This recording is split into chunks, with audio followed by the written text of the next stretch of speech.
মাদ্রাসা में गए। মাদ্রাসাত পঢ়া মানেই বহুতে ভবাৰ দৰে বেকাৰ নহয়। মাদ্ৰাসা পঢ়িও হ'ব পাৰে ডাক্তৰ ইঞ্জিনিয়াৰ। অসমত হাবিজ হৈ দেওবন্দত আলিমৰ ডিগ্ৰী লোৱা এজন যুৱক প্ৰথম এটেণ্ড কৰিয়ে নিট পাছ কৰিলে। GMCHত পঢ়ি সুচিকিৎসক হোৱাৰ মন হাফিজ মৌলানা মুখলিছুৰ ৰহমানৰ। শুনক KAC নিউজৰ সৈতে এইজন মৌলানাৰ সাক্ষাৎকাৰ।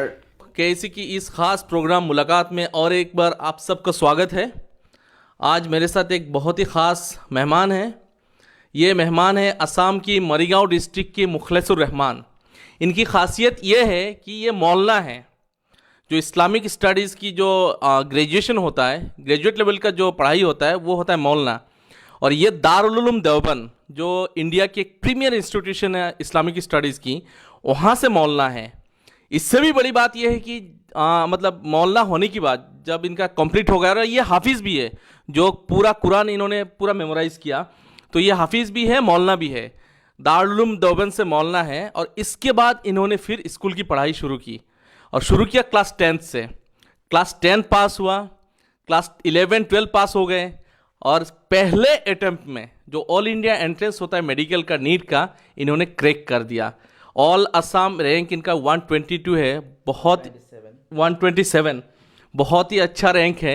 लोग मतलब 2-2 साल प्रिपरेशन करते हैं, पर इन्होंने कभी स्कूल मतलब ज़्यादा पढ़ा नहीं। तो हम सोचे इनसे थोड़ा बात कर ले, कहाँ से कहाँ तक पहुँचे और कैसे पहुँचे। मौलाना से डॉक्टर तक, डॉक्टर बनने वाले हैं हालांकि। तो ये मरीगांव डिस्ट्रिक्ट के आसाम से, इनका नाम मुखलिसुर रहमान है। तो मुखलिस भाई, हमारे प्रोग्राम में आपका बहुत बहुत स्वागत। और मतलब क्या क्या पढ़ा आपने, जैसे मदरसा वगैरह में पढ़े होंगे और स्कूल में भी पढ़े होंगे थोड़ा, बस तो वो थोड़ा डिटेल्स में बताइए पहले।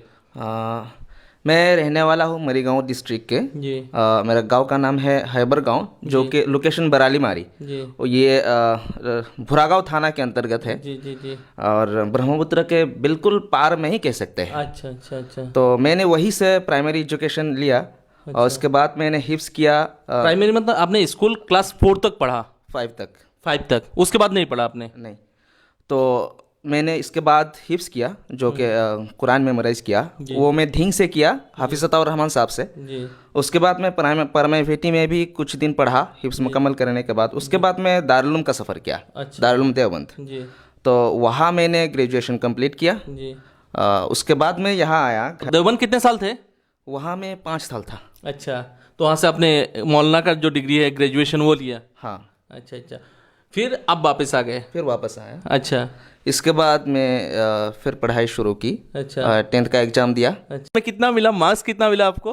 मेरा मार्क्स मिला 91 पॉइंट समथिंग। अच्छा। परसेंट। कितना महीना पढ़ा आपने 10th के लिए? मैं तकरीबन 5 से 6 महीना। 5-6 महीना। अच्छा ठीक है। उसके बाद आप 11-12 किए? हाँ, उसके बाद मैंने 11-12 किया। अच्छा अच्छा। तो 12th में आपका परसेंटेज क्या था?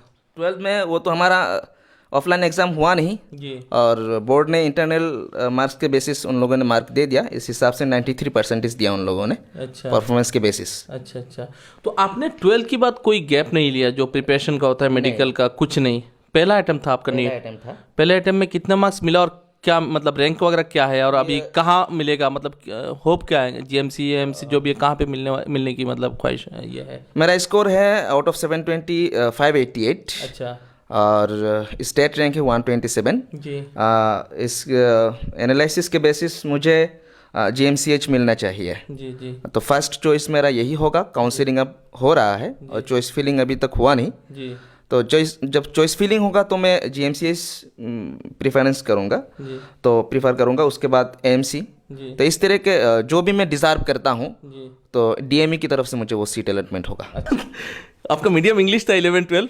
11-12 इंग्लिश था। अच्छा, उसमें कैसे किया आप? मतलब अभी भी अजीब लग रहा है मेरे को, अभी तो समझ में नहीं आ रहा मेरे को। एक तो आपका आपने इंग्लिश कभी नहीं पढ़ा, साइंस मैथ्स नहीं पढ़ा। पहले ये बताइए 11 में आने के बाद इंग्लिश कैसे आपने एडजस्ट किया? इंग्लिश जो लैंग्वेज, मतलब सारे तो इंग्लिश में ही था, फिजिक्स केमिस्ट्री, वो कैसे समझे पहले? इंग्लिश ये एक बड़ा सफ़र है, लंबा सफ़र है ये। मतलब जब मैं दारुल उलूम देवबंद आता जाता था तो रास्ते में आते जाते इंग्लिश की ज़रूरत पड़ती थी, तो फ्लाइट से कभी ट्रेन से। तो इस वजह से मैं दारुल उलूम में जब था उस वक्त इंग्लिश सीखने लगा। एक बाहर एक इंस्टीट्यूशन था और कुछ क्लासमेट्स थे जो इंग्लिश सीखना चाहते थे, तो हम आपस में सीखते थे और आपस में बातचीत भी करते थे।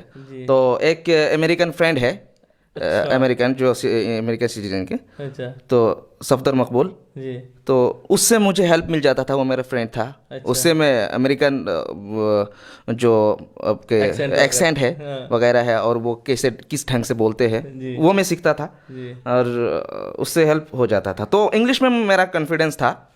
तो बाकी मैथ साइंस वो मैं बाद में सीखा। मेडिकल की प्रिपरेशन जहाँ तक हमें पता है कि एक तो 11-12 का पढ़ाई होता है, मेडिकल का अलग लेवल का होता है पढ़ाई, जैसे न्यूमेरिकल वगैरह सॉल्व करना पड़ता है, उसके लिए बहुत ज़्यादा अंडरस्टैंडिंग चाहिए। तो उसके लिए आपने क्या किया, एक्स्ट्रा बुक्स पढ़े?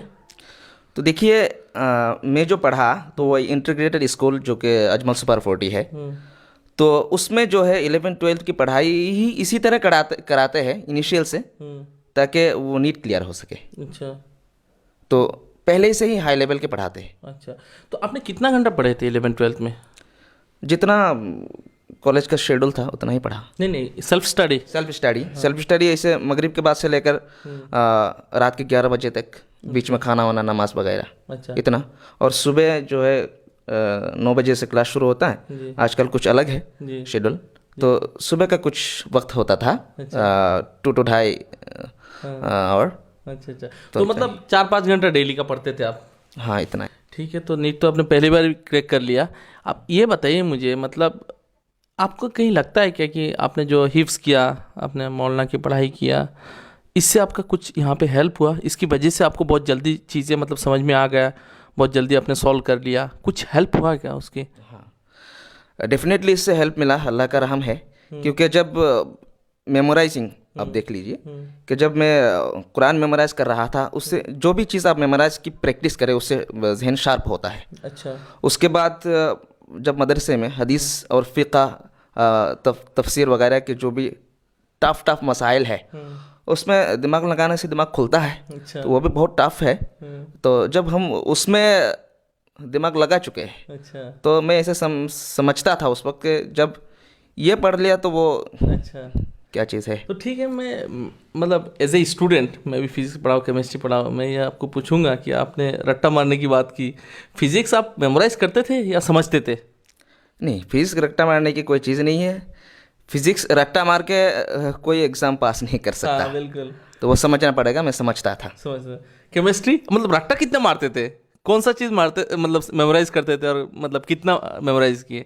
जैसे केमिस्ट्री की इनऑर्गेनिक होता है वो बहुत, हाँ, बायोलॉजी होता है। हाँ, बायोलॉजी तो समझना कम, याद ज़्यादा रखना है इंफॉर्मेशन। तो समझने के साथ साथ याद भी रखना पड़ता था। अच्छा, और फिर इनऑर्गेनिक केमिस्ट्री वो तो याद रखना पड़ता है बहुत सारी डाटा से। बाकी तो समझने की है।